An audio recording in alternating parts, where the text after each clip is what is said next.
What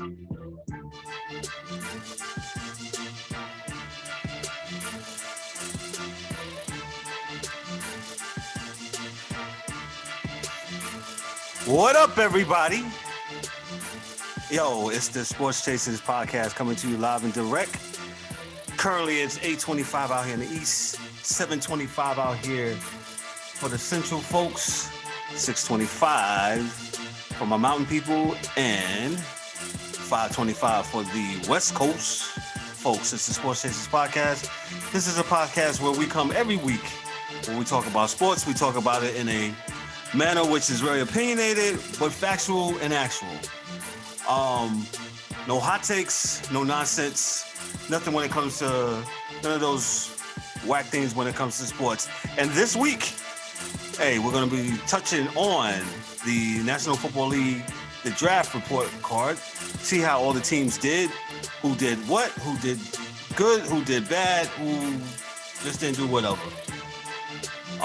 We'll touch on that.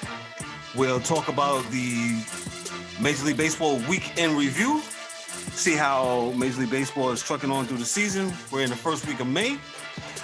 We'll also talk about something I don't have on the thing, but it just came to my attention here sometime today. The NHL looks like it's going to be looking like football. You won't be able to hit hard, man. Dude almost got killed the other night. And last but not least,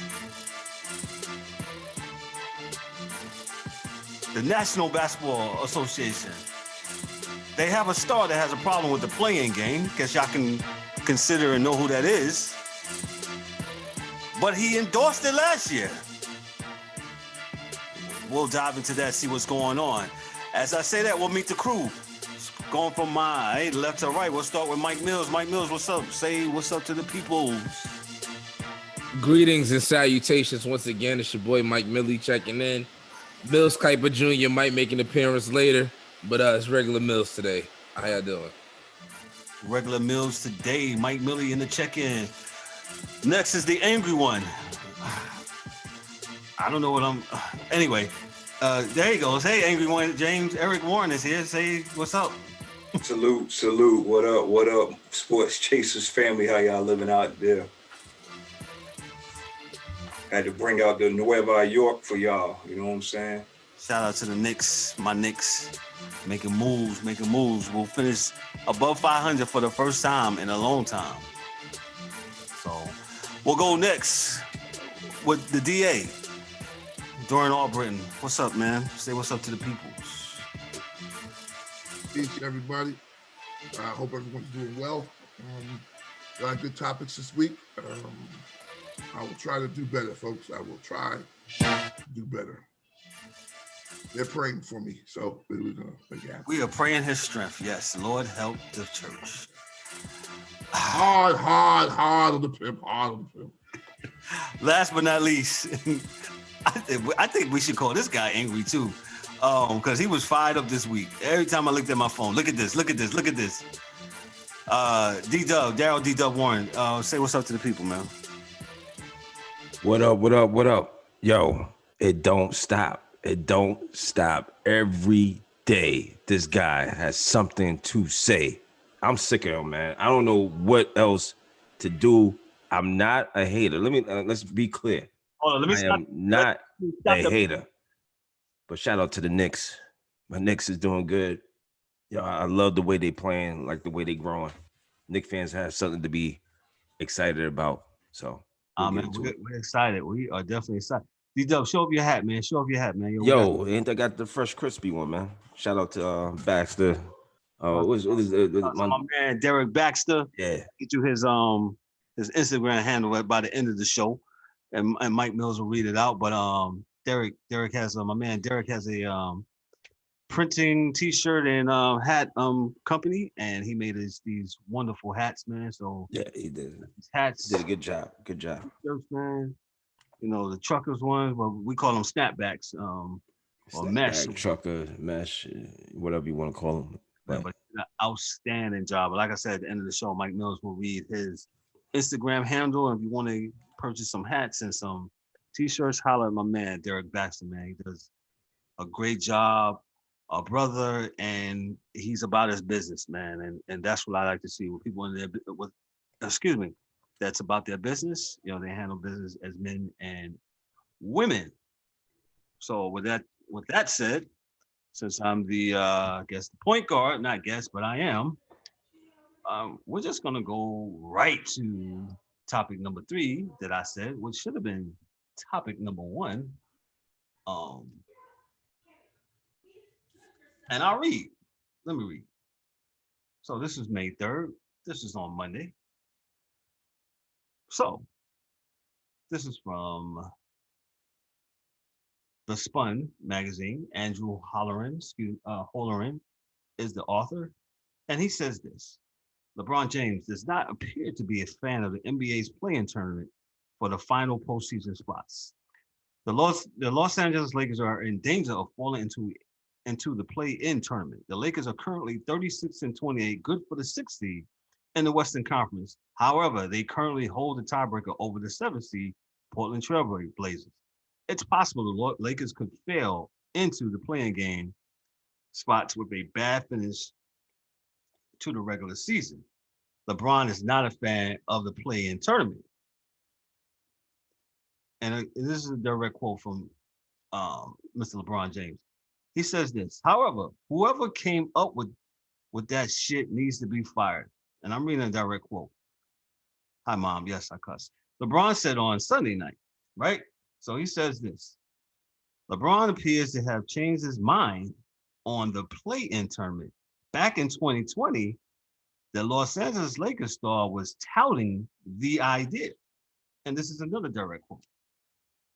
He says, last year around March, one thing you can't do is go straight to the players because it discredits the 60-plus games that guys have fighting for that position, LeBron said in March 2020 on a road tripping podcast. You got Portland, you got Memphis, New Orleans, Sacramento, tinking around there. So if there's 5 or 10 games left, why not those guys battle it out? Make them play each other all 5 games. LeBron made those comments while the league was shut down due to the pandemic. Now that the Lakers might be involved in a play-in tournament, he doesn't appear to be as into it. And that's the end of the article from The Spun. Well, staring at me in my screen is D-Dub. Go ahead. What more can I say? I mean, this guy is the walking hypocritical, walking contradiction, all of it. This guy, he just flip-flops.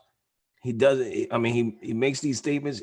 He's constantly the guy that puts his foot in his mouth. I think we had got a meme earlier this week. I don't know, I think DA had sent it. The proverbial put your foot in the mouth. That's him. That is him. This guy, man, I mean, he's mad because his team is sliding. He's taking time off. He took time off. AD's out. He just recently came back, last week? If I'm not mistaken. So now the team is sliding. He comes back, they still sliding. They got a good one against Denver. He didn't play because he claims that he re-aggravated the foot. Now, I had ankle sprains. I never had a high ankle sprain, so I don't know what that. You are not a professional basketball player, and how can you, of all people, compare yourself to a gifted, God-gifted 36-year-old basketball player who has endured 17 seasons without being hurt? How could you do that? Oh, and also he's 36 years old. Don't forget that. Yeah, 36. And don't forget, motherfucker spends $1 billion on his body every summer. Yeah. Just so you know, $1 billion. So today he comes out with he's never going to be 100%. So you know what, NBA, you guys, if you're listening, hopefully you are. If you guys believe this guy, you're gonna sing your hat. And I got a bridge for you to sell to you, because this guy is setting you guys up. I wouldn't believe, like I told DA, I wouldn't believe nothing he says. Well, he sets up his excuse.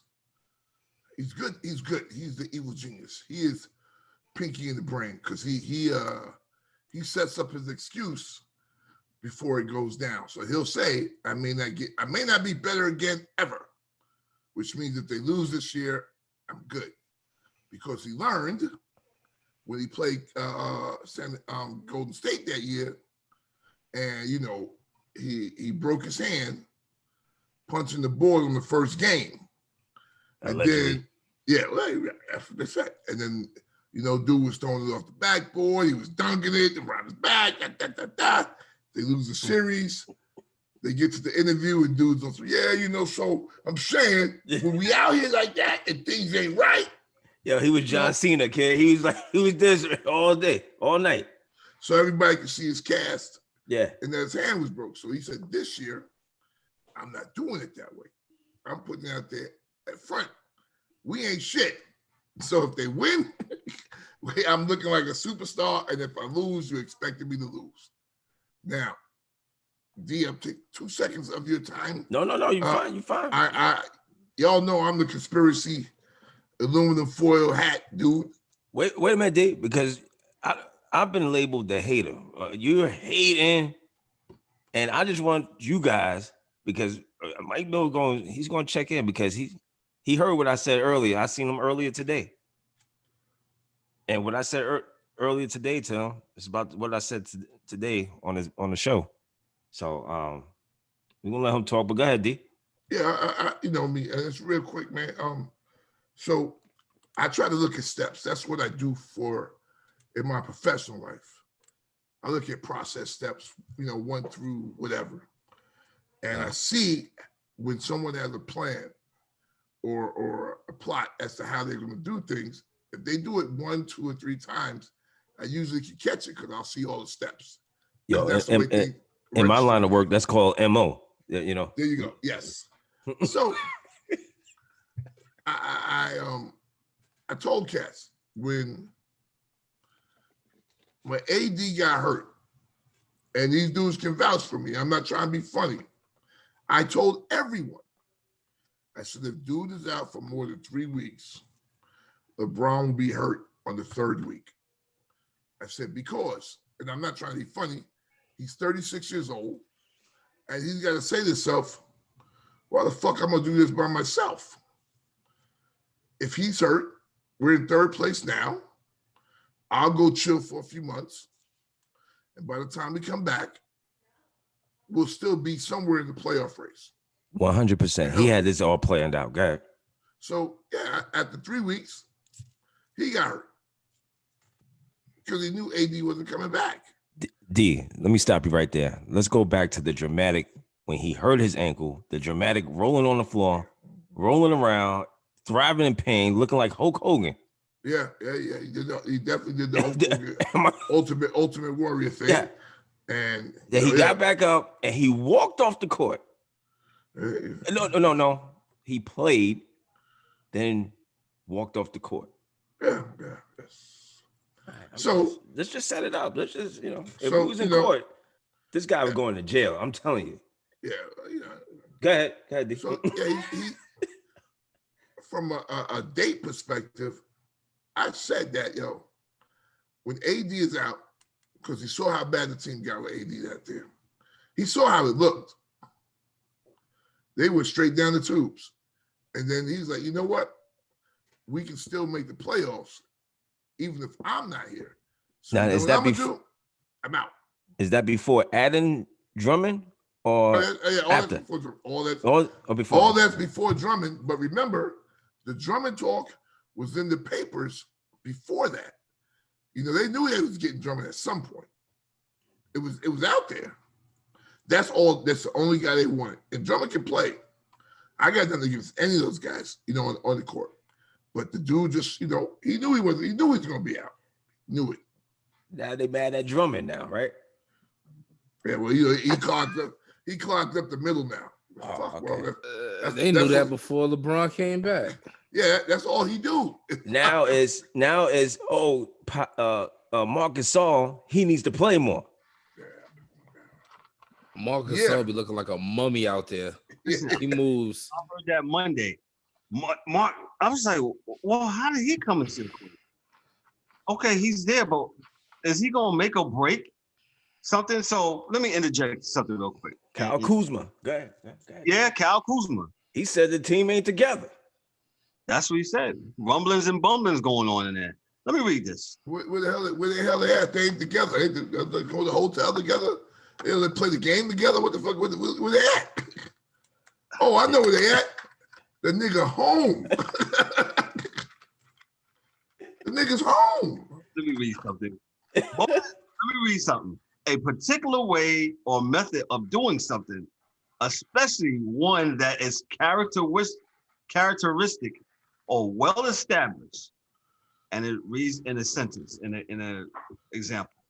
The volunteers were instructed to buy specific systems using our usual modus operandi, anonymously and with cash. That's the meaning of modus operandi.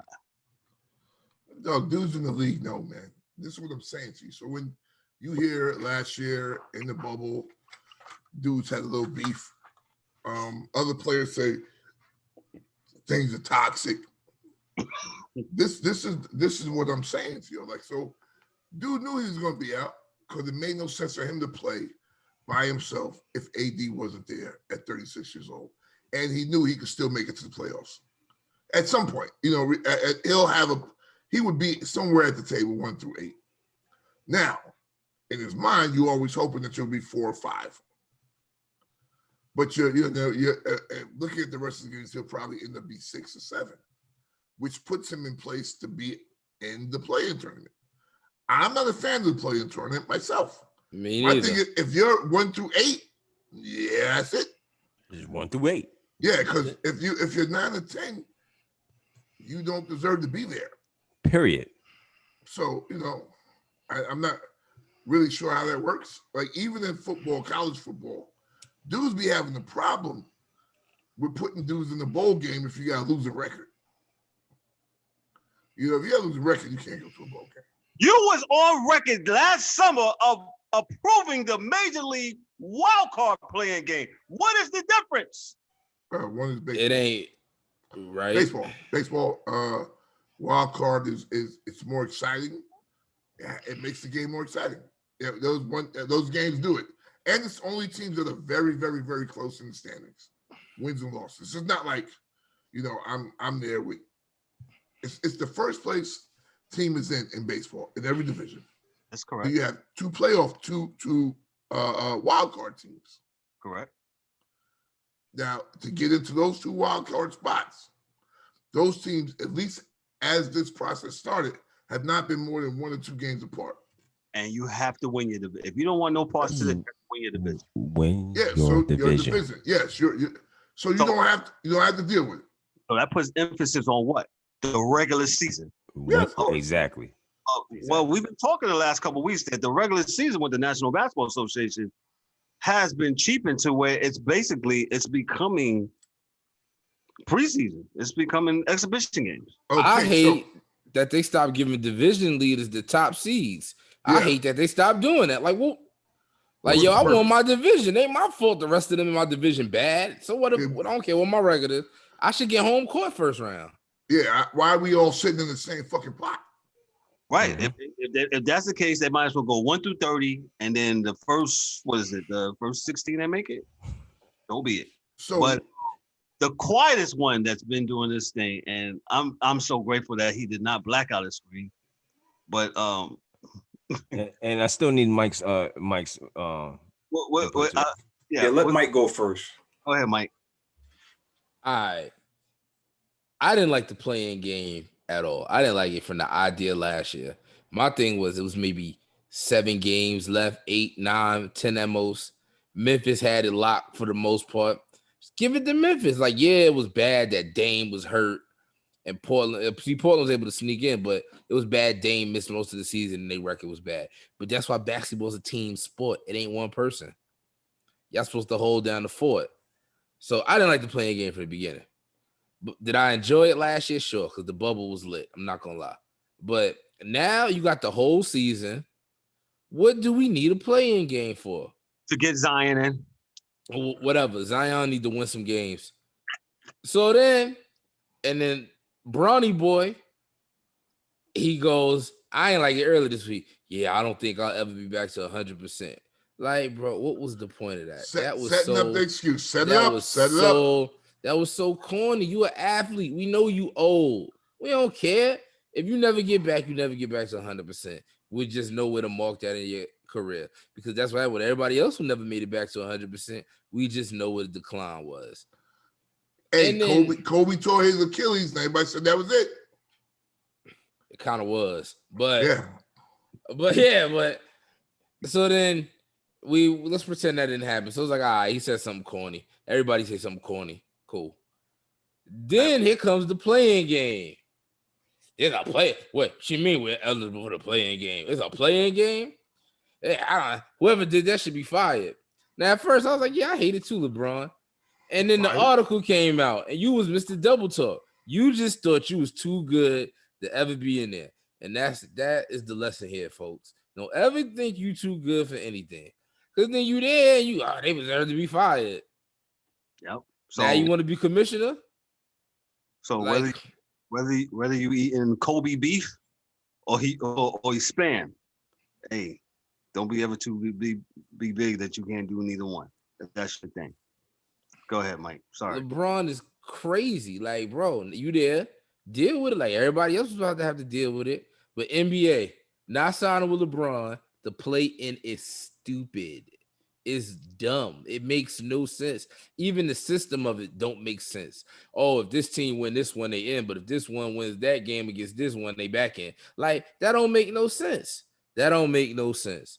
If these grown men can't make the top 8, they not college kids. You kind of feel bad for them small schools. But if these grown men can't make the playoffs, they didn't deserve to be there. Simple. Indeed. You got 82 games. The everybody get a trophies thing is permeating through society, and look at it, into the NBA, the sports. Everybody could get in. No, everybody can't get in. So my thing is then, if it's like that, why don't the NBA? I think I said this a couple weeks ago. Hey, you start the season October 5th, roll the ball out, just do a tournament thing, 30-game tournament, and y'all season be over by February. Or do like you just said a few minutes ago, 1 through 30, first 16 make it, break, round robin, just play it out, round robin. Teams, that's the idea. Start knocking out teams who got the worst record at the 20-game point. Yeah, they not. Oh no, Michael. I just came up with something. I like that. Oh no, you will not do that to them because they want their what? That Dorian? Let's go to the business, to the Forbes guy. Dorian. Goddamn money. That's what they want. They want their paper. Gotta have it. I'm gonna start marking teams off the schedule. That's everybody. Gotta have money. Owners got it. The players gotta have it. Everybody gotta have their money.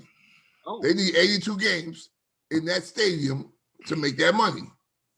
That's why they'll be out there willing to do nothing and let the fans be there and guys get there and players aren't playing. So with that being said, real quick, Kevin and Eric, I'm gonna throw out an idea that me and Kev talked about the other day.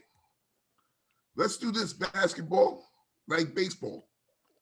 We'll have 10-day lists, 20-day lists, 30-day lists. So if you're on the 10-day list, you're out for 10 days or 10 games, right? If you're really bad, we'll say it on day 1. If the doctors say on day 1 or 2, this is how bad it is, now you're out for 20, right? Now, there's no coming back. We don't want to, you cannot come back until your 20 is up. You can't come back. Hey, D, I think you got something right there. Can't come back. That right there. It came to me and DA. We was talking. That shit right there would solve a lot of problems and it would stop the bullshit. MLB, 10-day disabled list, 20-day disabled list, 30-day is 60. Mm-hmm. Yep. Pick the point. Pick one. Pick one. So the fans know you're not going to be there. They know how long you're not going to be there, right? The fans already know. So you know what, Michael? You're not paying to go to a game that nobody's going to be at. I like that 10, 20, 30, 60. That is good. And there's and there's no getting well early. No. No, sorry. No, yeah, he was good. He was good by day 8, but he got to sit 12 more. Hey, because that's what it is. So you gotta pick. You gotta really be strategic. Dad, he has a high ankle sprain. So am I gonna rock with 20 days or 30? Yeah, well, you know what? That's real. Then you have to get real doctors. Yeah, real. I'm not saying the NBA doesn't have real doctors. What I'm saying is right. I got you. Guys that are working with the presidents and the rest of the team, right, to figure out not only how hurt a guy is from a medical perspective, where we're at in the standings, and when we can get this guy back because we need him to win. Mm-hmm. So are we trying to move things up to have him on the 10-day? I like it. Once we put him out there on 20, he's out there for 20. And if anybody's listening, I want a credit to come back to the Sports Chasers podcast, because that right there is one of the best things I've ever heard concerning the NBA. Concerning the NBA, it will definitely work, and it would solve these ills that we ain't looking at. Yeah. Let me read this. Major League Baseball. Players are placed on either the 10, 15, 20, 30, or 60-day injury, usually depending on the severity and the recovery time. Placing a player on the injured list opens a spot on the active roster. Another player from the minor leagues, free agent pool, or whatever can come and play on that list. This allows the team to avoid the disadvantage of playing with an incapacitated player on the bench. That player is therefore taken off the 28-man roster and the 40-man roster. The 10 and the 15-day injured list do not count on the players on the active roster, but if they're on the 25, 30, and 60, it does.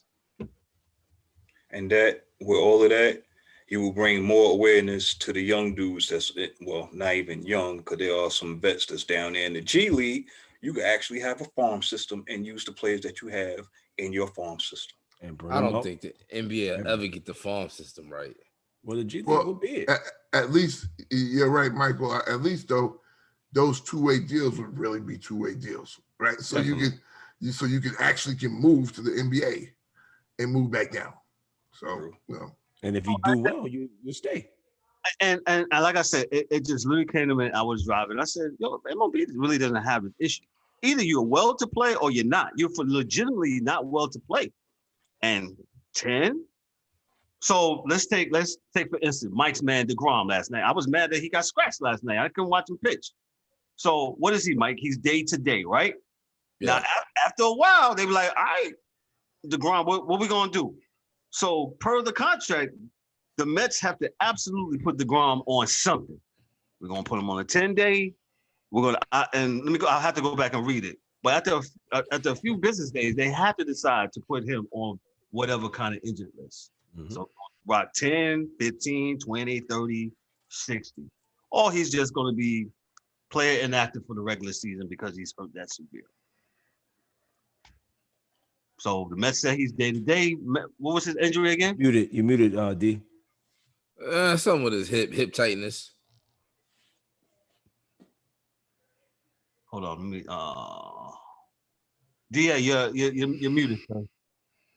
There you go. Yeah, I was saying, based upon what you're saying, like if you get hit with the Tommy John, like, and this is the beauty of it, right? So every human being is different, but some things will fall into a category. So they know if you get hit with the Tommy John, you're going for the rest of the year. It doesn't matter if it's September or December, September's the end, but I'm rather March, April, May, June. You're not coming back that year. On the IRL, he's on the injured reserve list. He's done. Boom, you're out, right? So you got that. There's other injuries they can look at and do the same thing. Now, I'm just using this as an example, and I'm not trying to be funny because I played sports and I've had high ankle sprains and low ankle sprains. High ankle sprains are worse, but each person deals with them a little differently. And I wasn't 36 years old. I was a kid, so I'm not ever, one thing I'm not going to do is say a dude's lying about his injuries because I'm not going to do that. But the point I make is if you say high ankle sprain, the NBA can have they can put those in the box and give a low and a high. So if it's, between here, these two tolerances, they can say, oh yeah, well, that's a 30-day. You don't have to look, oh yeah, it's 30. Highest strength 30-day. MCL whole season, ACL whole season. Wait, I'm not that hurt though. Wait. No. It's not up to you. It's not up to you at all. And that's what we need to do. About it. It's got to be up to the doctors to say, yo, this is what it is. Wait. No, I'm good. Look, because that's the problem in the NFL where, a lot of times doctors have to save guys from themselves. Right. And say, look, man, you can't go back out here. You can't go back out here. And that's just what it is because you're hurt. But the beauty of this is it helps the fan. See, that's why I love the idea because it helps the fan. Absolutely. The fan can look at this thing and say, oh, well, Kawhi's not going to be there. Okay. He's on the 20. Yeah. Paul George just, twisted his ankle a little bit. He's on the 10. So what games are coming up between 10 days? Both of them dudes won't be there. After 10 games, that Paul George will be there, but Kawhi won't. And after 20 games, Kawhi will be there and Paul George will be there. So you can, make a plan with your family as to what game you're going to pay to go to, if you choose to do so. All right, Eric, I'm going, and it's on you, baby. Yo, man, I'm going to just say this. I agree wholeheartedly with the rest of this panel. I think it's some sucker shit that's going on. All these excuses that you making, all this other stuff. You are the man of the NBA, and every time you seem to open your mouth, touch Twitter or whatever, you touch people's nerves more than anything else. And I'm not going to spend a whole lot of time on this, man. I'm going to give y'all an example, okay? Y'all king is LeBron James, right? Okay, he's making all these excuses. Well, there's a little fella that plays, I don't know my geographics that well out there on the West Coast, but I believe he plays north of LA. Y'all might know him, Steph Curry. This man was hurt earlier. Team was in shambles. Everybody thought they was out the door. Oh, we'll just wait for Clay to come back next year. This man, and you could say Draymond Green is oh yeah, that's a mega star. This and that, the third, yeah, whatever. He has absolutely nobody on his team, but yet Steph Curry, little Steph Curry, who has skill. He doesn't plow his way into the lane.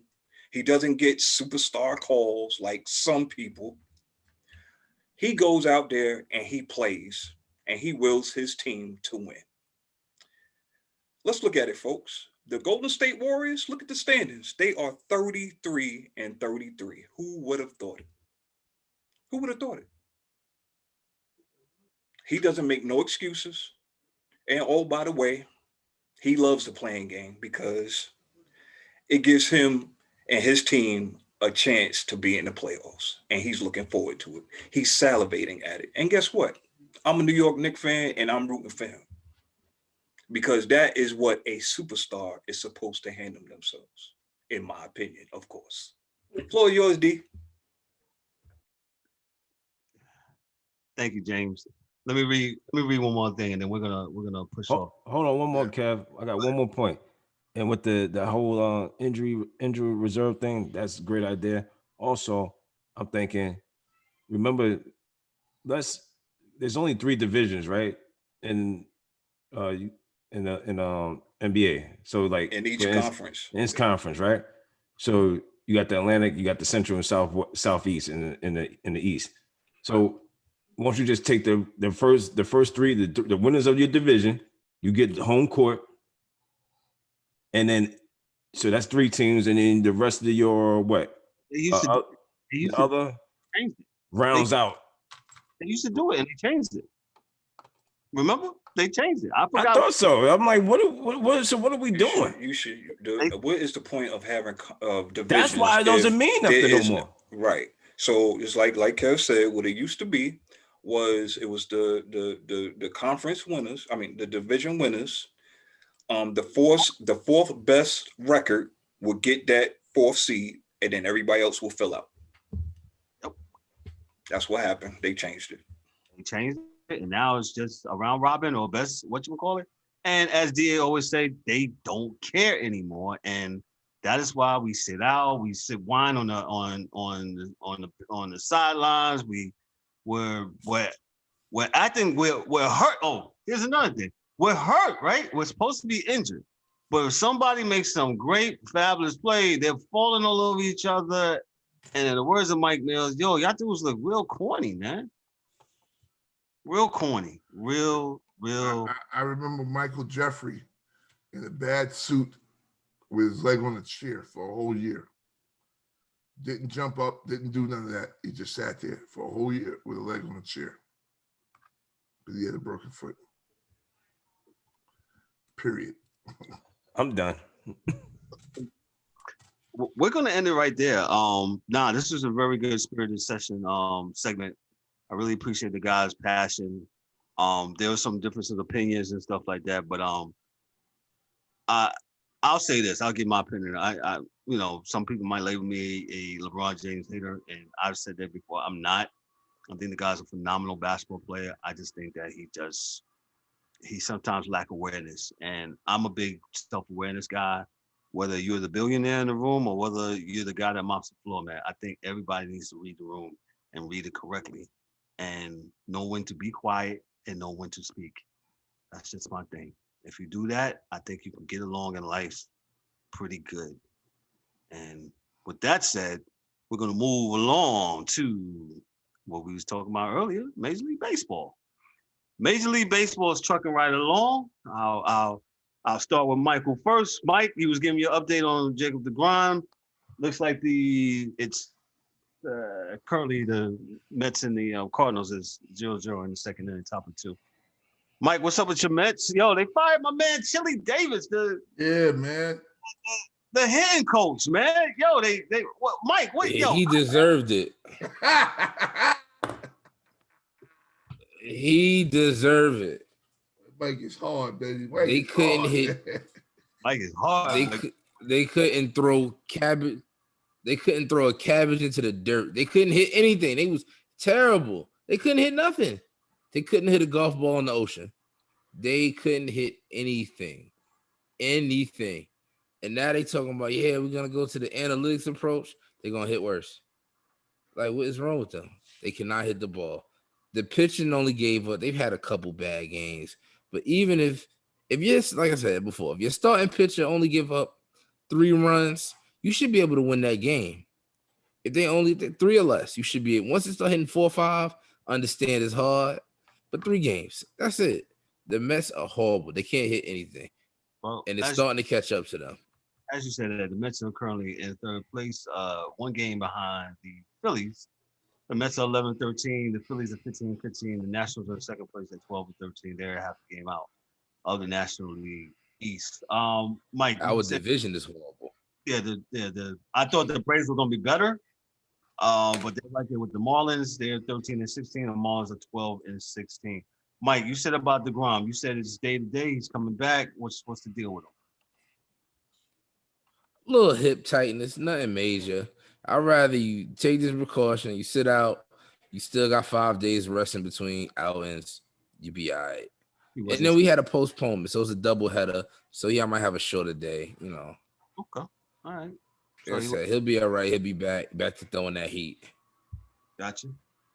D-Dub, hey, we'll go across into Bronx County to 161st and River Avenue. Hey, I watched the Yankee games last night, man, and good game. The fans, I absolutely love it. They gave Jose Altuve. Yo, the fans went hard last night. Every at bat. Yo, they went hard on the boy. 70,000 people in that stadium last night. Yeah. Every time he was at bat, they gave him hell. It was loud in there too. Yeah, man. Really loud in there. last night. The Yankees wound up winning that game, I believe, 7-3. D-Dub. Thoughts of the Yankees. Judge. Yeah, man. Winning the games, they gotta win, man. They down right now, 3-2. But again, we're in May, first part of the May, so they're trucking along. Nothing. I'm not too concerned about with them as of right now. Currently in second place, they're behind the Red Sox. Red Sox are 18-12. Yankees are 15-14. I usually don't start really getting really concerned until July. Once I start seeing the Nathan's hot dog eating contest, that's I'm start looking at that's when I really start gauging. Right now, the Yankees are just playing. We're who you supposed to be. Yeah, I mean it's 500. It's like I said. It's a marathon, folks. I'm not jumping out the window as of yet. What you think about the pitching? Pitching is going. I mean, Cole was the pitcher of the month for the month of April. That's the only guy. That's the only guy we got. Well, I can't. Domingo's not bad. No. You know what I'm saying? Rest of the boys got to get their act together. Other than that, you can never have too much pitching. So that I will say. I totally agree. Like I said, I was watching the game last night, the Yankee game when they played Houston, and shout out to the Astros. The Astros are playing well. Like I said, they are. Fans gave Jose Altuve hell last night, man, and that don't look like that's going away anytime soon. They every time they bring in garbage cans to every stadium. Yo. Oh man, it's funny, man. It's funny. They should. Yo, they got to play through that. Yeah, man. Yo, because they did it to themselves, man. That's what I say. Where's the DA, man? Yo, you mess with people's money. Yeah, 100. You messing with people's cash, dog, and people are mad at that. I saw a quote the other day. I had to look at it the other day, but they was clowning Rob Manfred. It was like, I had to look it up because I don't want to misquote it or misquote him, but it was absolutely funny. And they was talking about how Rob Manfred looks like he doesn't know how to discipline at all. So I'll get that before the end of the show. James Eric, word on your White Sox. They're half a game. Man, we like I said, like I've been saying, man, the Royals, nobody is really scared of the Royals. You know what I'm saying? It's our division. I mean, you always got to worry about Cleveland. But it's our division to lose. I'll put it like that. You know what I'm saying? We took a bad loss. I don't even want to say a bad loss because Cincinnati's been playing good, even though they're under 500. But we took a bad loss today in 10 innings or 1-0 loss to the Reds. But we're good, man. I have no worries whatsoever, man. My man Mercedes, this man can hit. He's the super utility guy. He pitches, whatever you need him to do, he does it, man. And we moving right along, man. I ain't got no worries whatsoever, man. Whatsoever. Keuchel gave us 7 strong today. And, that's crazy for this. Keuchel's, 33, 34 years old? He has his moments, man. So when you get some spot pitching like that from guys like that, man, you be good to go. Looks like I'm just reading here. The John Means throws a no-hitter for the Mariners and just misses out on the perfect game. Orioles. He did it to the Mariners. I'm sorry, the Orioles. John Means throws a no-hitter versus the Mariners. He just missed out on the perfect game. Orioles win that game 6-0. DA, we'll go to you. Yo, what's going on in the National League West with your newly adopted Padres? What's going on? It's 17-14. They're catching up. We're going to stay right where we're at. We'll let the Dodgers exhaust themselves. And when they get too tired, we'll beat them because we have different type of bats. They have big bats. Our bats are not as big, but we get dudes on base and we move them over. So that's kind of the strategy in San Diego, is to just stay at arm's reach. And at the end, everybody makes some moves. And my thought is that they'll think they'll make some moves and figure out a way, because that's the only team anybody thinks in the National League West that'll be able to take the Dodgers in a series. So you're not currently scared of the Giants. The Giants in first place. No, the Giants are serious, but we see them falling back to earth. That happens every season. So But there's another item I wanted to talk about regarding baseball was hitting and the lack thereof of just regular hitting. And it's being exhibited because I don't think I've seen in recent years 3 no-hitters this early in the season. Like, dudes are getting whiffed. And I don't know if it's that launch angle shit that they're doing or I'm not sure at all. But dudes are whiffing. And I'll check the stats, but this may be one of the highest strikeout, months, in baseball history. I watch my Yankees. I watch other teams, and I'm disgusted at the strikeouts, man. It's like they don't put the ball in play. We've talked about that. Yeah, I was about to say that. And I'm sorry, sir. I don't know where you're at. No disrespect to you, but everybody out there is looking like Dave Kingman, man. Everybody's swinging for the fences and can't hit a fucking single. What is this launch angle thing? Yeah, it's Oh, let me read it to you because I knew y'all was gonna bring it up. So, and then I have to wear a bunch of hats around here. Launch angle, and it's not LA Dodgers or Angels. Definition per Major League Baseball: a launch angle represents the vertical angle at which the ball leaves a player's bat after being struck. Average launch angle is calculated by dividing the sum of a launch angle by all batted ball events. This sounds like a mathematical equation, which it is. As a guideline, here are the launch angles for different types of contact. Ground ball, less than 10 degrees. Line drives, 10 to 25 degrees. Fly balls, 25 to 50 degrees. Pop up greater than 50 degrees. Hitters can be evaluated by the average launch angle, but the tool is generally more valuable in discussing pitches. In the case of pitches, the statistic is referred to as the average launch angle against. It's called ALAA. And it does a good job of telling us what type of pitcher is on the mound. Is he a fly ball pitcher? Is he a ground ball pitcher? Average launch angles against temp. So let me stop right there. And at being mid-40s and whatever, this is very nice, awesome. They got, they got calculations and they got all this stuff. You know how I used to determine what kind of pitcher is? Hey, he throws a sinker ball. All right, he throws a sinker ball. What's going to happen with the sinker ball? The ball is going to get batted into the ground all night long. Old school Yankee fans, you remember Tommy John? Tommy John used to throw a mean sinker and threw like 70 miles an hour. But they used to beat that sinker into the ground. He's a sinker ball pitcher. Guys that throw real hard, pick anybody that throws real hard. Everybody throws hard now.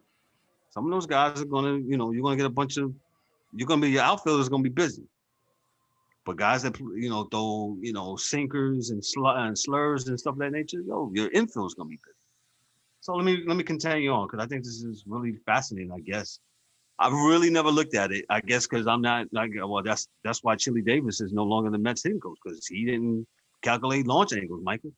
Generally, pitchers who can limit their launch angle against keeping the ball on the ground are most successful because they are the most adept at avoiding home runs and extra base hits, which comes almost exclusively via fly balls and line drives.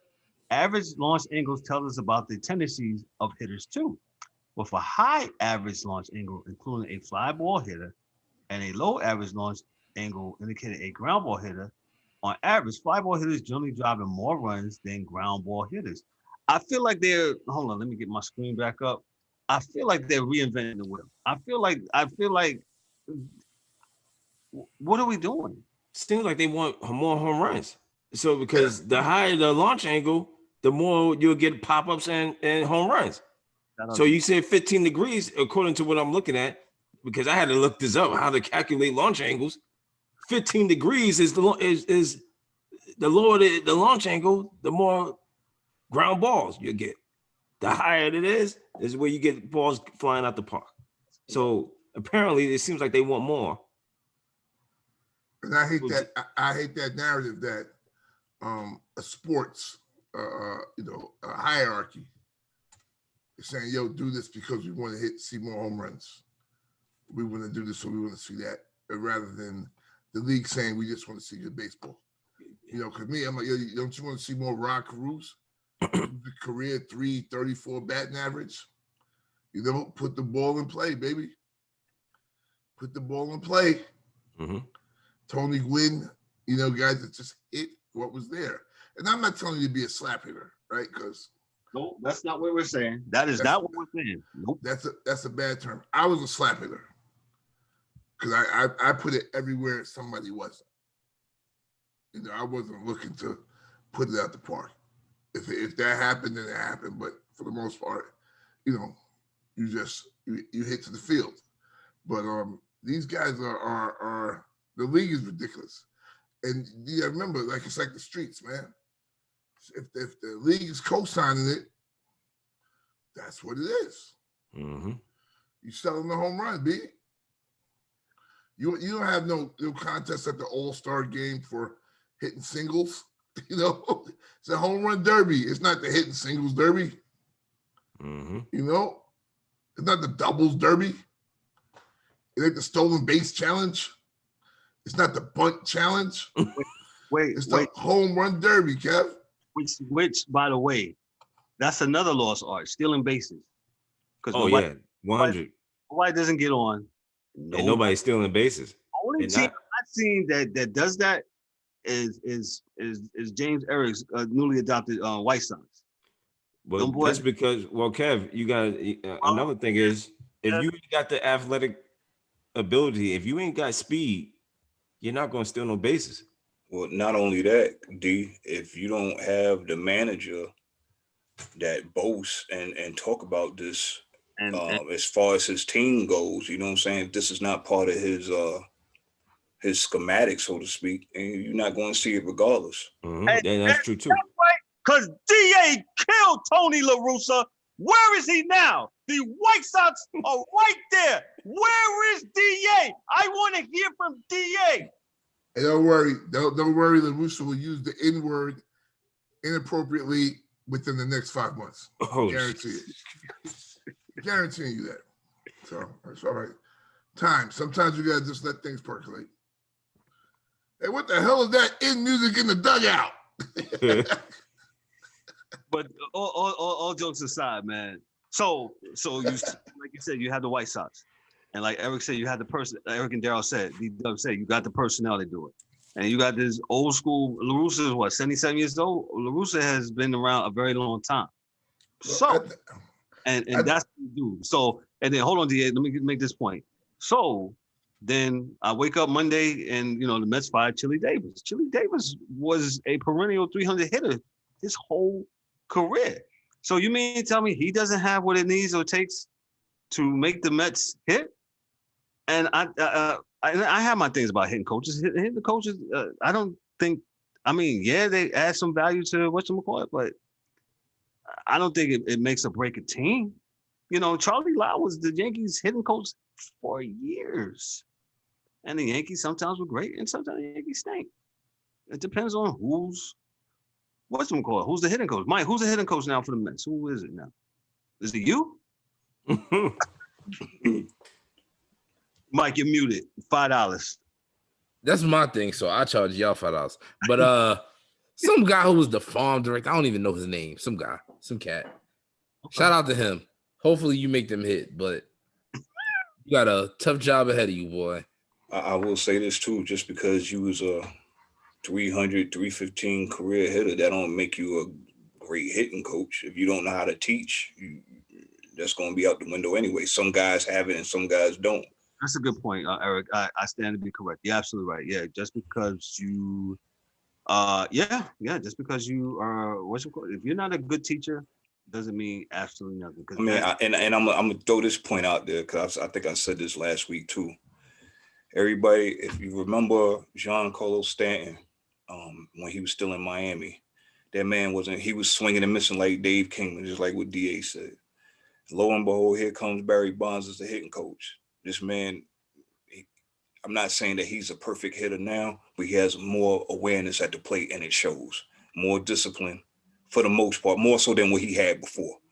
And hopefully that will trickle over the judge. You see, they hot right now, so we'll see. But I do think it has to be hand in hand. Whenever we talk about sports, we always talk about why the players are not getting better or whatever the case may be. It has to be hand in hand. It has to be the player and it has to be management. It has to be a marriage to see that jump.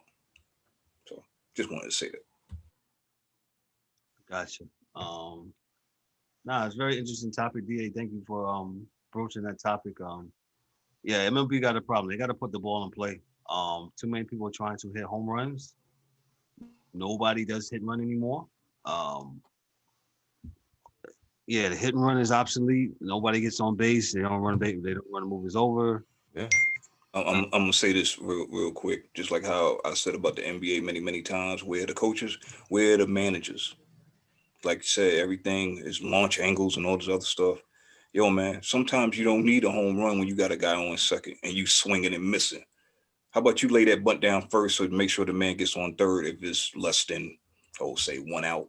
I mean, basic baseball, people. Basic baseball. Oh, and I was going to do that voice as I always do, but I'll save it for the next segment. Yeah, we get on the NBA about this 3-point shot. MLB, y'all do the same thing. Y'all don't need a home run. Y'all down 5-3. It's in the bottom of the 7th. Got players. Yeah. You got it's first and second, nobody out. Hey, why don't y'all just move the runners on, man? Then or you could be like Tony La Russa and don't know what it is. You don't know. You didn't know the extra inning rules. I don't know, man. I mean, we don't know the extra inning rules, man. I mean, they put the runners on second. I disagree with that. I gotta find that thing for Rob Manfred before this show goes off the air. With that said, we're finished. We're done with baseball. We're gonna segue to football. Mike Mills, where's your alter ego? Where's he at? Yeah, let me go get him. Hold yes. All right. Go ahead, mute the screen. We're looking for what's his name? Oh. Yeah, Mike Mills Kuiper Jr. on the check-in. Mills Kuiper Jr. is here. How can I help you?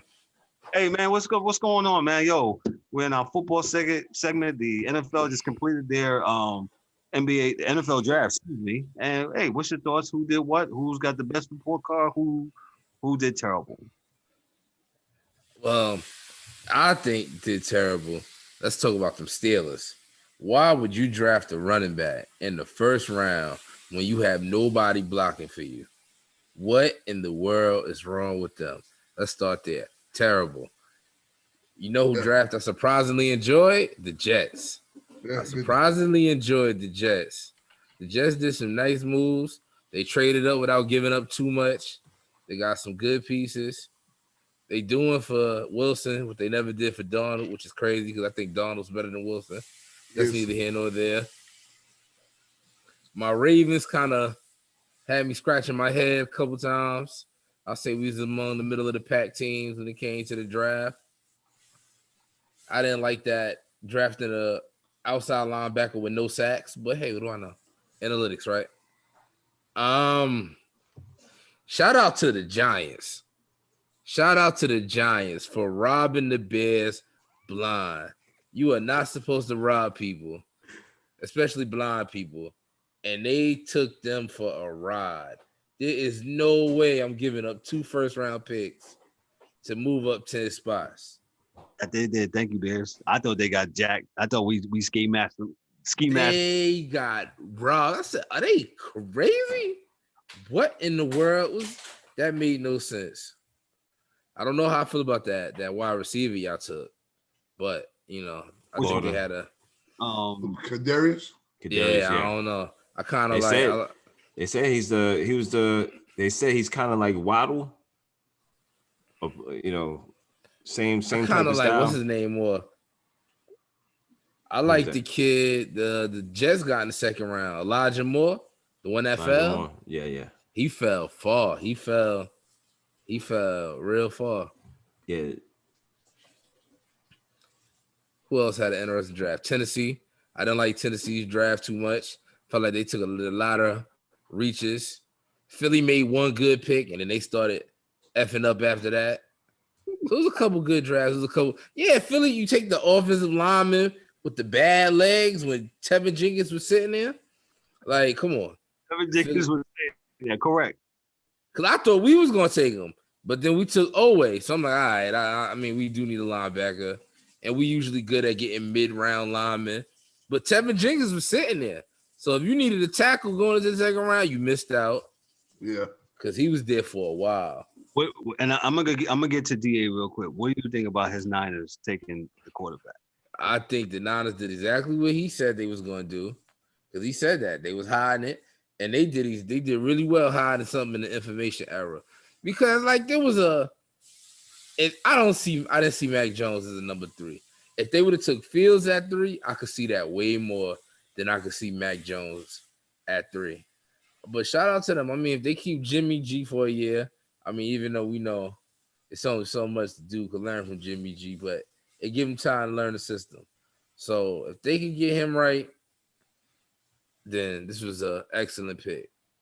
Excellent first pick. Let me ask you this. So are we reverting back to the days of where quarterbacks are sitting? If you're smart. I mean, if it works, if it ain't broke, don't fix it. And one more team I want to say had terrible dumb who did dumb early. The Falcons. That made no sense whatsoever drafting that tight end at 4. Why would you draft a tight end at 4? If it's not Rob Gronkowski or Tony Gonzalez, I'm not drafting no tight end at 4. Gonzalez went in the 3rd round when he was drafted, I believe. Exactly. I'm not drafting no tight end in the 3rd round. Yeah, Pitts is cool. You might could put him inside, outside, but not at number 3 when your defense gives up 50 points a game. And that for the salary he's going to want. Exactly. So, go ahead, DA. Go ahead and respond on the draft first, brother. Yeah, I think the Niners did what they said they were going to do. I mean, a lot of people have to. I think when you look at the draft, guys, when you're serious about looking at the draft, you look at before the draft where you have the team needs, right? You have whatever the team needs. Then you look at the draft and you look at after the draft and you say, did they address those needs? And if they did, they gave it their best shot, right? So, though, like Mike, say you needed a tackle, right? You have that. You grab them in the 2nd round, and then you need a safety. You get them in the 3rd round. You get this here, you get that there. As long as you fill all of your boxes, because you don't know when you get to camp, the kid just may not be good enough. So it doesn't cut the mustard. But the point is, why are we, with the draft, it's hard. I'm looking at grades now, right? So you're looking at Cincinnati got an A, Atlanta got an A, Niners got an A, Dolphins got an A, Detroit got an A, Panthers got a B-, Denver got a B, Philly A-, Chicago A-, Dallas B-. So to me, that says that one of the needs that they wanted, they didn't get. Something that they needed, they did not get. They didn't fulfill a need. So it's like, you go to the supermarket, you need the milk, you didn't get the milk, you fucked.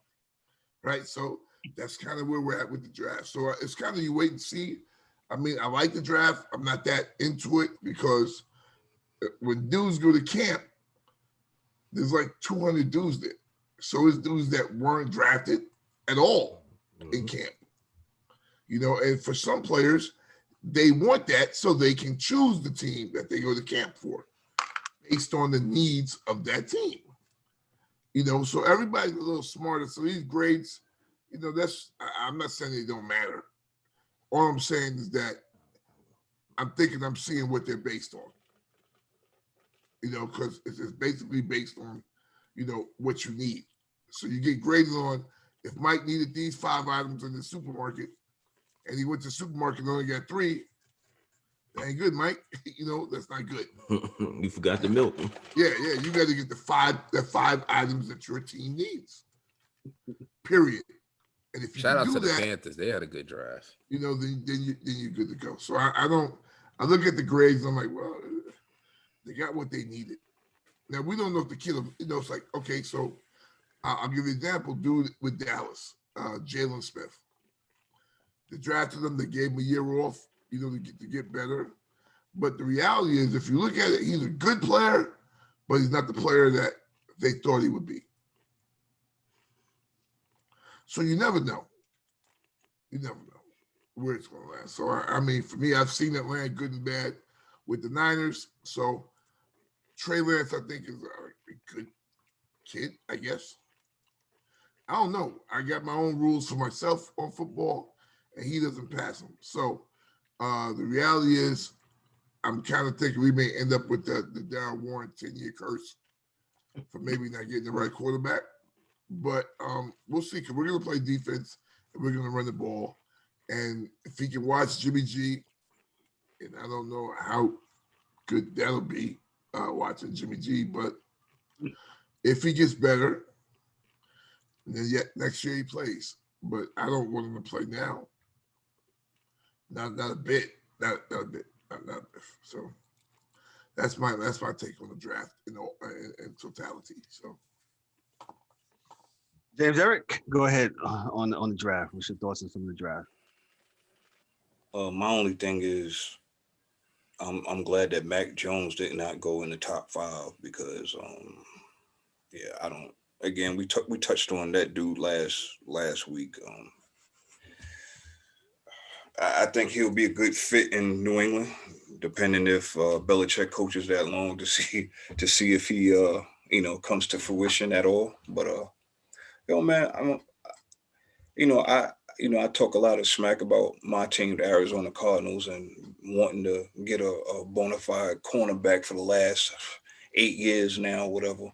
Especially now that Patrick Peter's gone. But I enjoy the draft, man. I like to see, what, even though most of the time it doesn't make sense, but the pieces that these teams get, as far as is it a need or is it the best available and all this other stuff, man. But one thing I will say about the draft, it's almost like the super coupons of the NFL, like super shopping. Like they don't care. Okay, you have a need. You need milk, you need bread, and you need I don't know, diapers or something like that. And you more worried about, you have the money, right? You have the money, but it's like, oh well, you know what? This milk is $5. I'm not gonna get it. I'm gonna go ahead and get these bag of chips instead. Like that don't make no sense. But anyway, that's just how I feel on it. You know what I'm saying? Back in the day, it used to be just about need. You know what I'm saying? You draft your need. Your number one need, that's who you get. So, but all in all, I enjoyed the draft, man. For the bits that I've seen, first round, second round. Good deal. But yeah, the Giants did pull a mask over that helmet and went to the Chicago Bears, who was desperate as hell. But I think, in the long run, it'll work out for both sides. So I don't think, looking at it now, it may look like it's a landslide for the Giants or whatever, but the Giants got to go out and make do on these picks that they got. So that's the other side that people don't think about either. So we'll see. I think that I'll say it again. The Giants absolutely fleeced ski mask way the Chicago Bears. I think that pick would have been there for them, but they decided they had to go. They had to, touch the sky. In the words of Kanye, and they did. The Knicks are down 24-6 with 3:48 in the first quarter against the Nuggets. On the low, I kind of It's wanted early. to see Justin Fields go to New England. I kind of wanted to on the low. That would have been interesting. Yeah, that would have been definitely interesting, Mike. Mac Jones is something we done seen before. That's boring. I mean, he had Castle winning 10 games. Like, he gonna do something with Mac Jones. But Fields, I think that'd have been interesting. Well, he in the scrap heap now, but yeah, Castle went where and did what? Yeah, gone. He won some games in Kansas City.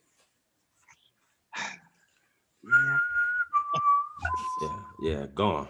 Y'all are horrible people. But Yo, go ahead, man, with your draft. The draft is, again, I'm a Giant fan. Giants, I'm still out on Daniel Jones, and they still hyping him up. They saying that this is it.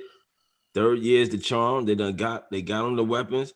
I don't want to hear shit. This is it. I want to know. I want to see. I want to see in the playoffs and win a round or 2. He got to win a round or 2. He got to win 2 rounds. A round or 2. I don't care. But I didn't think, again, I didn't think he should have went that high. That was my only problem with him. Not saying that he's an NFL, he's not an NFL quarterback. He shouldn't have just went that high. Now that we got him, he's here. They balled out in free agency. They went and got another wide receiver weapon from the dude from my Florida. So this Saquon is back. You done shored up the offensive line a little bit. You got weapons all around you. So now it's no excuse on that front. So yes, I'm expecting a lot from the Giants. Now, as far as the draft itself, again, yeah, your guy said it well. It's grocery shopping, man. It's grocery shopping, and it's one of them things. It's a hit and miss. You might hit on something, you might not. So I just like to see it. I like to see them pick the players, and then I like to see it just play out, and I'll be able to make a informed decision after the season. But overall, good draft. I'm with everybody did good. I'm with DA. And Eric when they say about drafting your needs and I mean however you want to draft your team, that's fine and dandy, man. But I absolutely think your needs should be met first. And yeah, if you're in a position to get that quote unquote once in a lifetime play, absolutely, you make it. So I mean, I know it's kind of apples to orange. So if we look, Michael Jordan wasn't the first one took overall in the draft, right, for the NBA, right? Who was picked in front of him, DA? Sam Bowie. DA, your mic is muted, sir. $5. DA, your mic is muted, and you got old mic, $5. Yeah, I get 10. Yeah, shit. Yeah, but I think it was like Sam Bowie, and you know what's funny? Dudes diss it, but if you knew college basketball, Sam Bowie was a monster. Yeah, he was the man. He was a monster in college. Yeah, Sam Bowie is the man in college. Yeah, he was not bad at all. Played with a dude from Brooklyn named Ed Davender. Yeah. He was the point guard in Kentucky. So, I mean, listen, dude was serious, but it is what it is. I mean, you had to be Jordan to be drafted before Jordan. It means something. Like, come on. Yeah. But when Sam Bowie got to the league, he was just god awful. Hurt. He broke his leg like the first day. Like he did a Greg Oden. Start of the Portland curse. No. Yeah, no. Greg Oden got drafted hurt. Yeah, that's true too. No, but it was definitely a lot, man. But yeah, that's what you need, and there you go. I know, like I said, it's kind of like apples and oranges, man. But and the NBA draft is a total different animal than the NFL draft. But the way how that shook down, right? Portland went for their needs. They needed a big man. They thought they was going, and there you go. There you go. Yo, what was with the fan on the stage thing? Did y'all see that? Okay, Mike. Sitting in the chair. It was another used car salesman tactics. I need DA to explain the used car. That's old Goodell. Used car salesman tactic. When you go get a used car, dudes do whatever, man. They'll give you some cake, they'll give you some food. They might even give you a blunt. Whatever they can give you, make you seem comfortable to buy this car and get the car, right? And get the car and without really checking the car. That's what they do. Used car salesman. So you want to try to put on a show for no reason. So the NFL had regular people that were wearing a team jersey come sit on the stage while he drafted players. What the fuck are they doing there? Oh, the shout out. They did bring a star. They did have DMC come out there. Remember? Yeah, but boo. Yeah. Down with the king. Boo. If he had run with him, fuck, I can't be on the stage for him. I would have booed twice. Boo. The people trying to walk through and they on stage dancing in their jerseys. Like, come on, bro. That looks so corny, as Mike Mills would say. Why are you doing that? Why are we here doing this? Just draft a player, go hug Goodell, and be in it. Why why must we have the NFL does not trust their product. they apparently they don't, man. Because if you did, you wouldn't have that table. I don't want the. I just saw, man. I said, this is bad, man. This is bad. I was like, and for the fanboy to come up there and the fangirl, I don't want to steal their shine, man. But y'all look corny. You know what? But like I said, man, like, that is awful. I don't know about you. Like I said, I'm a big proponent of self-awareness and reading the room. If they came to me like, hey, Kev, hey, drafts at Radio City. Yo, you remember last year in Cleveland? Yo, when people, we want you to put on this 7X jersey with number 36 on there. No, number 7, because the numbers is jacked up now, right? We want you to put on number 7. And we want you to sit in this big leather seat. And then when the Giants play, we want you to just jump around and just go crazy. I don't think I can do that. I said, I'll be like, can I wave and just get the other stuff afterward? I don't want to go on TV. Just that's what happens when you have shit forced. Just like, oh, by the way, if you interview for a black head coach and you hire him, you get a draft pick. Who the fuck come up with this stupid shit in the NFL? Mike Greenberg. Yo, somebody in the office, man. It's that guy. It's that guy in the office that's like, yo, hey, let's put Black Lives Matter on the basketball court. And it's the same guy. And it's going to stop all racism of any source. And, we are with you all 100%. And the thing that gets me, they have a round table and it got to be probably about 30 people in there. And everybody said yay to this? Okay. No, it don't matter. No, now saying yay in America does not happen anymore. It's groupthink, and the dude with the loudest voice wins. Mm-hmm. And that's because of all these damn group projects they do in college, right? All this shit. You oppose it. Mm-hmm. You're done. Yeah. So much for the NFL draft. We'll revisit that the other day, but yeah, absolutely. Used car salesman tactics were used. And I don't get it. NFL, why don't you trust your product? Just trust your product, man. Just trust your product. Mm-hmm. Just trust it. Nikola Jokic is killing the Knicks single-handedly right now. He is going crazy. I'm turning around, Mike. I'm about to turn this off before it's on.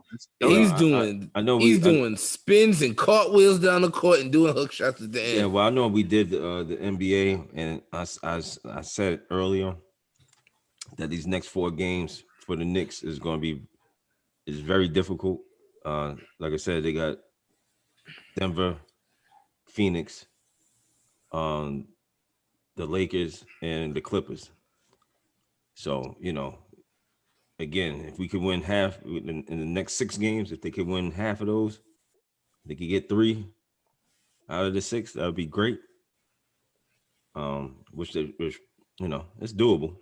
But yeah, Denver's giving them that work tonight, so it's gonna be a good early night for me. If Chris Paul wasn't 600 years old, Jokic would definitely be MVP. Oh yeah, Mike, without a shadow of a doubt. Go ahead. I think the Denver shit that people forget, man. The motherfucker Michael Porter Jr. is throwing in 25-10 every night now, man. They still don't play no defense. They ain't gonna be a problem this year, man. Yo, the West be a problem. 3-7. But his Suns team. Here's what I like about this show. You know why? We talk about any and everything, and we research it, we discuss it, and we're on it. So real quick, Kev.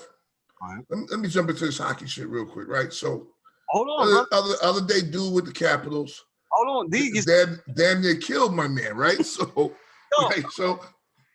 Dorian, I was going. Okay. I was setting it up for you. Hold on. Go ahead, baby. Go. Shut it up, son. Shut it up, son. You know what we do? Nigga. You shut up, man. Your man Dolan. Okay. So let me just get some context to it. So yes, the Rangers and the Capitals, they brawled the other night. And they actually brawled again at the start of the home and home tonight in Madison Square Garden. But let me read something. The free-flowing fisticuffs between the Rangers and Capitals were a result of Monday night's game. This was starting tonight, which saw Tom Wilson injured injured Rangers forward Tommy Panery by pulling him down and slamming him to the ground. Yeah, Although Panery suffered a lower body injury that will force him to miss the rest of the season, Wilson was only fined by Gary Bettman for punching Pavel Bukovic, fined $5,000 for punching Pavel Bukovic in the back of the head while he was face down on the ice. And again, this is what DA was talking about. The Rangers and the Capitals, they fought on Monday night. It was Monday night, and then they got back at it again on the home and home, and the puck didn't even drop. They just went and brawled Alec. Go ahead, DA.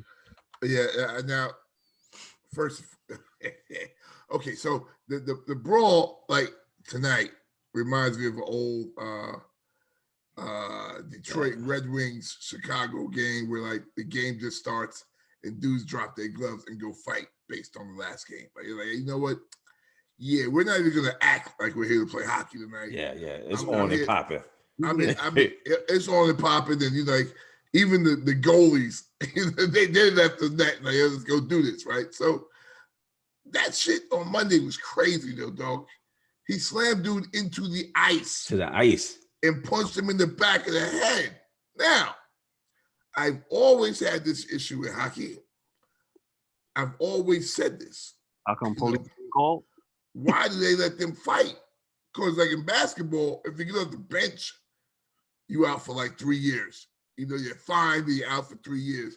I hate to say that it's a black-white thing, but because the black dudes play basketball, if you get to fight in basketball, you're out. In hockey, they'll let them white boys damn near kill each other, as you see. No, come on, dog. He slammed him to the ice and punched him in the back of the head repeatedly. And pulled him up and tried to pull his jersey over his head. Oh, he was going to get busy on him. Do you understand what this man was going to do to him? Which led the Rangers to put out a statement today about what happened and that the officials need to be held accountable. Also, the league for letting their players be treated the way they are, as far as the way the rules are, as far as because what you seen on the other night was awful. That was crazy. No, that was, and I don't want to sound like the guy jumping out. I've been watching hockey a long time. I actually played hockey. Shout out to playing roller hockey in Brooklyn. You know what I'm saying? No doubt. No, that was damn near. It was criminal, man. It absolutely.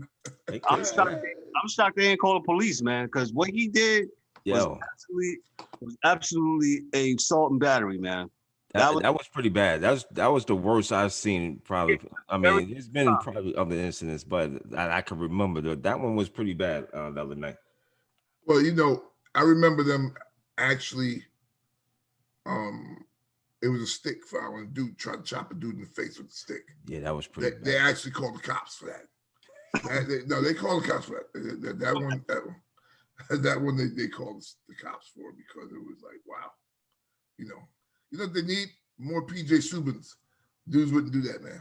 Oh yeah, PJ Subban would give them the business, and start. He good with his hands on that ice, man. He giving them hands. Like, yo, I'm gonna give you these hands. Right but now. is it Gary Bettman now? But he's still Gary Bettman got to get control of this, man. No. NHL fans, you love fighting. Now you want Gary Bettman to get control. Listen, man. If it's going to start, if listen, they did it for Sidney Crosby. Sidney Crosby got jacked up. He got maimed into them boards. Yeah. So let's not forget about Eric Lindros. He got 1,800 concussions. Yeah. Put your star players out, man. Yo, I'm surprised that NHL has not adopted the rules of the NBA and the NFL to protect their players, to protect their interests. That's probably why some of the reasons why they got what they got now, because the guys are not playing and people not paying attention to hockey. Your star guys are not there. So, I mean, as much as I hate it, I understand it. D-Dub, that is really brilliant what you just brought about, man. Yo, how you cross that hockey and that football thing. If the players are not there to play, and I don't know how much of y'all, hopefully a bunch of y'all do watch hockey. We watch hockey on this show. If y'all don't remember, Eric Lindros was a great power forward for the Philadelphia Flyers. 88. He was also a He giant. was a killer. Oh yeah, he was about that work. Killer, and he absolutely was good. I believe his career was cut short because of the mighty concussions he got and stuff like that. Yep. NHL not policing and cleaning up. Hi, can you have roughing and stuff like that? Maybe so, but I think they have to look at it differently because what I saw on Monday night was criminal. And I don't want to sound like, oh, look, I'm just coming in. No, Yeah, we ain't trying to jump out the window on it, but at the same time, but you got to protect the product. You got to protect the product, man. And that was jacked up. What happened, man? And I don't know anybody else. Eric, go ahead. I'm gonna just say this. I've said this many times on this show before. We talked about it in the group text and phone calls and such. Again, ladies and gentlemen, this is a lack of leadership because this is not the first time that this guy has exhibited this type of behavior, and the NHL has done absolutely nothing about it. So, and just like one of the things I had against baseball, I hold against NHL too, is that they do not endorse, they do not advertise their top stars for whatever reason. They're not out here. Well, I guess that's thankfully not like the NBA, but you got guys like you got guys all over the league that are great at what they do, and you don't hear a peep about them. And even though we don't talk about hockey as much as all the other sports, we do look at it, and you don't hear a peep. And it's sad. What is it going to take? We're not saying for you to change the way you do business, but you gotta police this stuff. What if that man would have died out there? What then? You know what I'm saying? That's a real black eye on your sport. And if you really don't care, why should we? That's all I got. Well, that's the thing, is that hockey has always promoted the fighting. Like that was part of the thing. Like that's part of the action. That's why people come there. And there are as much as people say we've civilized ourselves from the 80s to the 90s and now, but the reality is that there is still a great amount of fans that go to a hockey game to see the fight. Right? It's something that, of course, I love the hockey, but the fight has been part of the hockey for folks our age for 40-some years. Correct. To the point to where they used to, on the news, I'm not talking about like a sports show, on the news, they would show the fight and, and Bill Mays would be like, hey, a good fight here. Like it was cool. No one said like it was bad. The news people said it was cool. That's Monday was bad, man. Yeah, I'm talking about now, but growing up, we watched the news in the 80s and 90s, and they wouldn't downplay a fight. Not at all. And for those old enough, I think maybe 10, 15 years ago, there was a big movement outside of hockey to ban the fights, to change things. And they changed some rules that year. So there's not as many fights as there used to be, but not really. These dudes still get it in. They still do it. They'll get it in. They still board guys into that board. Yeah, man. They'll slash guys with the stick. Because it's still part of the game, and you're not being punished for it. Nope. If you're not being punished, as a hockey tradition. You guys talk about this, but you guys were crying when the quarterback gets hit. What's the problem now? I don't give a fuck if the quarterback get hit. Tell you to run, motherfucker, run. Shoot that. Yeah, the quarterback should get hit. So what are you talking about? I concur. Get that slide game right, you won't get hit. Yeah. And the problem with the quarterbacks getting hit, and this is all sports. So all for you, real quick, can I give a real quick PSA before we get off? And I know we leave. So listen.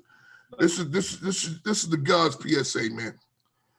All you do is need to stop comparing eras of sports and people in eras of sports. Right. All right, let's just give it up, man. Yeah. All right, these arguments are stupid.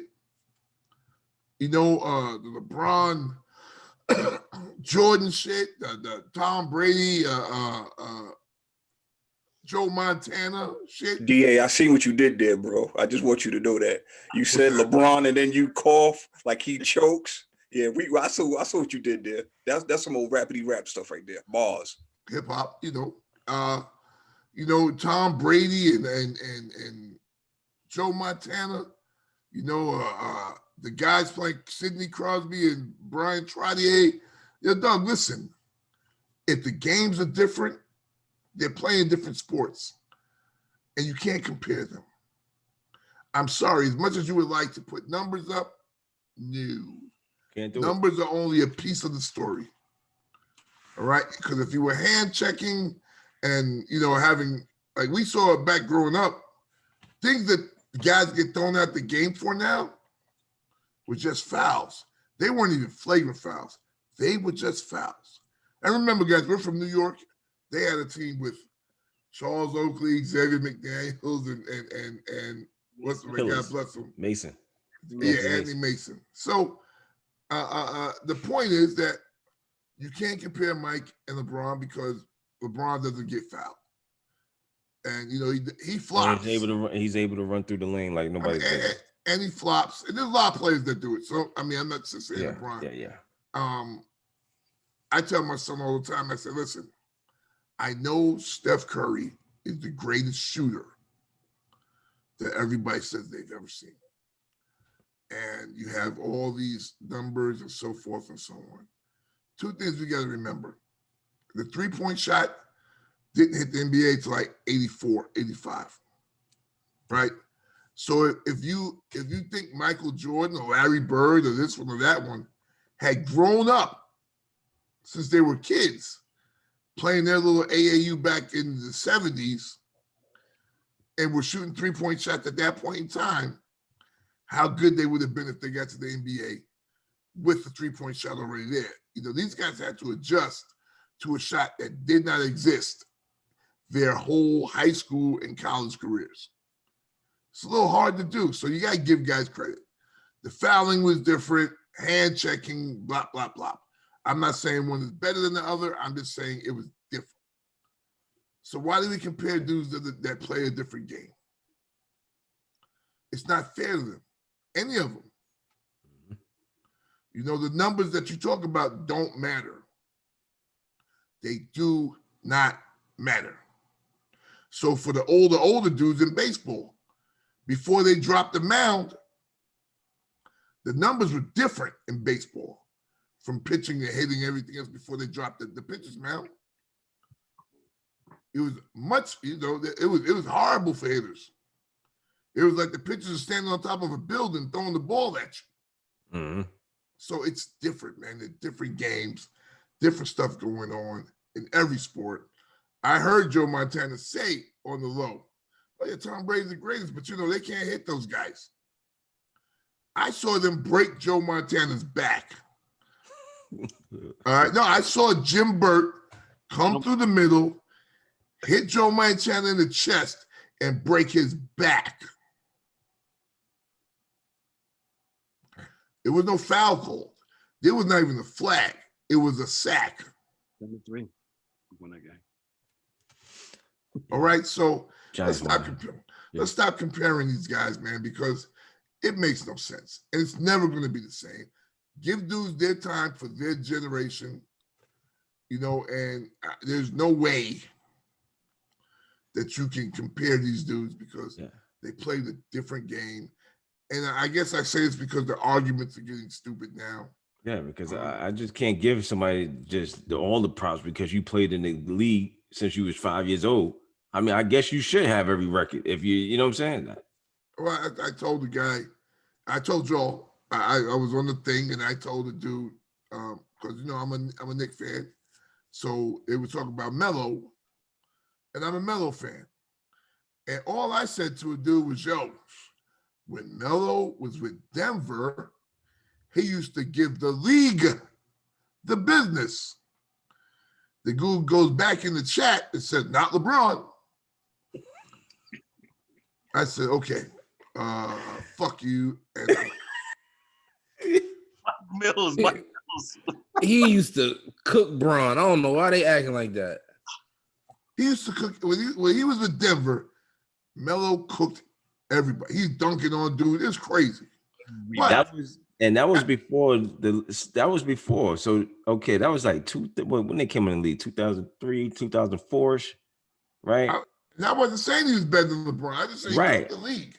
But and that's all you said, and I get it.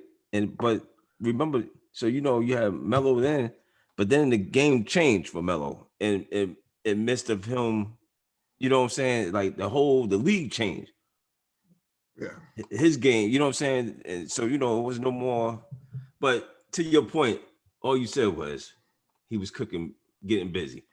Yeah, I'm telling you, man, you can't talk to these people, man. Nope, I don't talk anymore, man. I look and like, to your point, yeah, you can't talk to them. You can't even, because they're so intrigued with one player.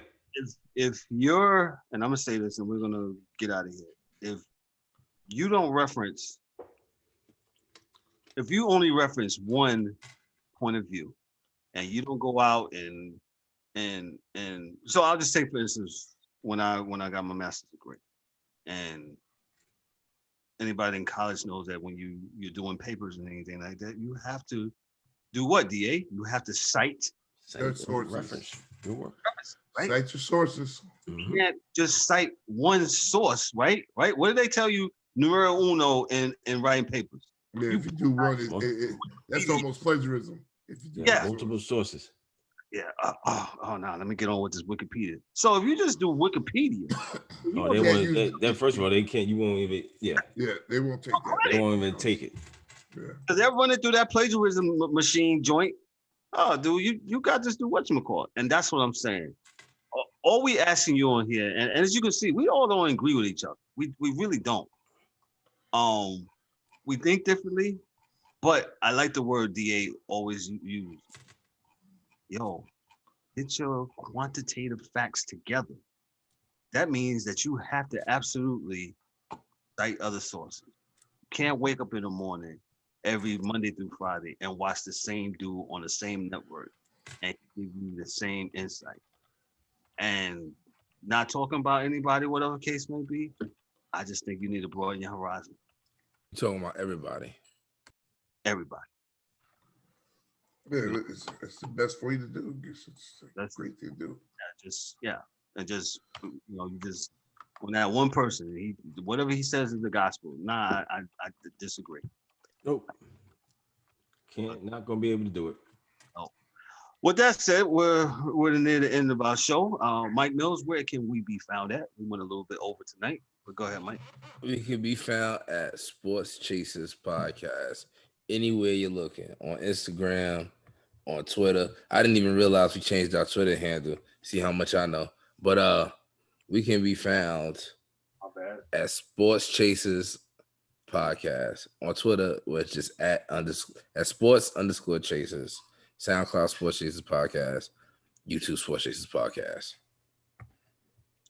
Shout out. And? Oh, I was gonna do that during parting shots. But shout out to the good brother who did our hats. You can find him on Instagram at Cowboys0598. Wow. I blame Kevin set me up and made me say that dirty word. But all right, back to you, Kev. Shout out to my man Derek Baxter, man, for making these wonderful hats. D-Dub, show him your hat, man. Show him your hat. Where's your hat, bro? There you go. Bro. Got a hat. He lost it. He got hot. Yeah. Got the hat right there. Derek some shirts. Yeah. Yeah. So good work. Shout out to my man Derek, man. Parting shots, man. We're gonna hand it off. We're gonna start off with James Eric. James Eric, what you got, brother? Yo, man.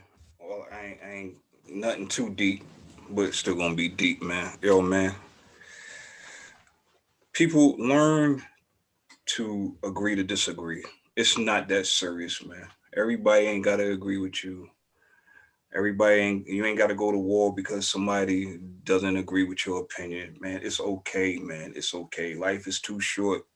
You never know. You arguing about something that's so minimal today, and then the person you arguing with them may not be here tomorrow, man. So, yo, man, enjoy life, people. Enjoy life, man.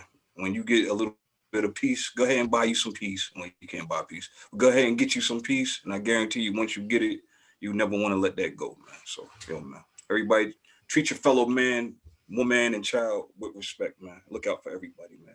Shit ain't over. That's what it do. D-Dub, what's your shots? No, nothing really other than watch this guy, man. This guy is a 3-card Monty guy. You probably saying who I'm talking about, man, but I'm done. Listen, everybody have a great night. Enjoy yourself. And we'll be back next week to do it again. We'll be back next week. DA, what's up, brother? What you got? Big. Hey, man, this peace, man. Ain't nothing big. Read a book. Read a book, man. That's it. Read a book. With that, read a book. Wait a minute. Mike Mills, what you got? For those who don't know, D-Dub was talking about Lee Barron. And if you don't know who I'm talking about, then I can't give you no more hints. But nothing major this week. Good show. Good night. Be safe out there. Eat your vegetables. Take care of your chickens. That's it. Hey, Kev, I got one more. Go ahead. Yeah. We missed this earlier in the NBA part. Yo, Chris Paul, to me, man, I think he's the MVP, man. I would put him down for MVP. That's all I got. Mike did mention, he said that he's 1,000 years old. He's playing a phenomenal, man. I think he should get it, but we'll see. Yo, man, besides LeBron, who else goes to different teams and make them title contenders? You got to put that man on that list. Got to. It's not Russell Westbrook. If it wasn't for Chris Paul, we wouldn't believe in Doc Rivers. All right, that's the show.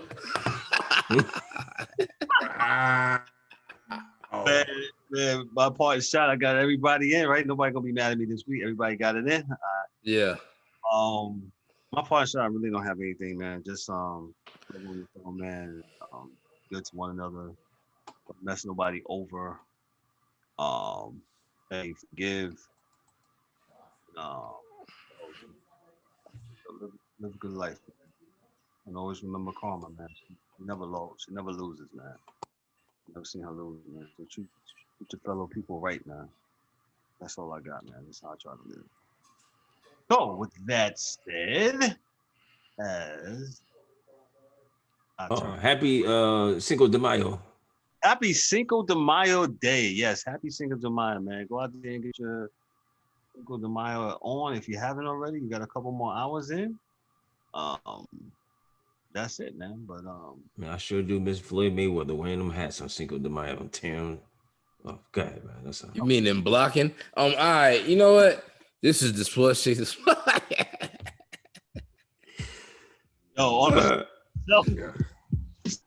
Kevin Warren, I'm your host and moderator.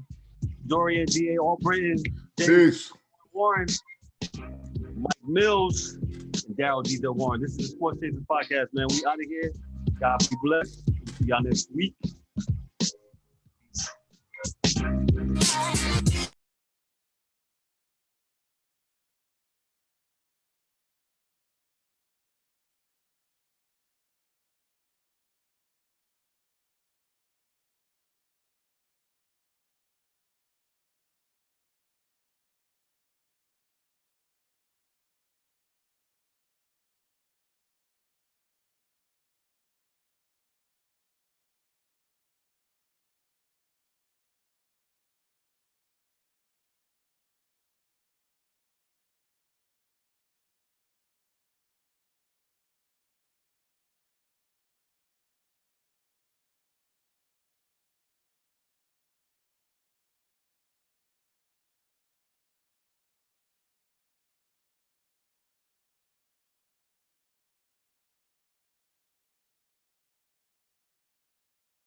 definitely improved. I've noticed. But they gotta keep. If they play defense, they can win it all. Yeah, well, they losing them 25 points a night, so you got to make up for it somehow.